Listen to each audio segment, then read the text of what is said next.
जिस श्रीमद् भागवत की कथा को आप और हम सुन रहे हैं, स्वर्ग लोक में रहने वाले देवता भी इस कथा को सुनने के लिए तरसते हैं।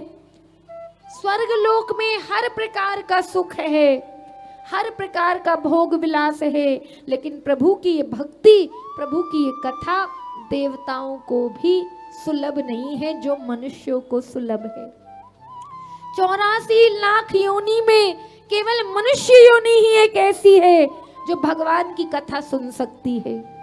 84 लाख योनि में केवल एक मनुष्य योनि ही एक ऐसी है जो भगवान का भजन कर सकती है। हर योनि में रोना ही रोना है। कभी गधे को देखा, स्माइल प्लीज। कभी घोड़े को देखा मुस्कुराते हुए, क्योंकि 84 लाख योनि में एक मनुष्य ही एक ऐसा है जो मुस्कुरा सकता है। मुस्कुराना ईश्वर की सर्वोपरि भक्ति है। भगवान की किसी मंदिर के विग्रह को जब आप देखेंगे तो ठाकुर जी मुस्कुराते, राधा रानी मुस्कुराती है। भगवान के दरबार में भी आकर, भगवान के संतों की शरण में भी आकर यदि हम नहीं मुस्कुराए तो फिर कहाँ मुस्कुराएंगे। लेकिन कथा में देखिए कई बार लोग आकर कैसे बैठ जाते हैं,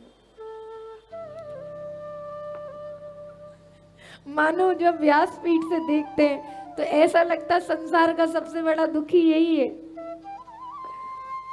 नहीं, भगवान की कथा में आकर मुस्कुराइए। ऐसा जीवन, ऐसा मनुष्य जीवन बार बार नहीं मिलता।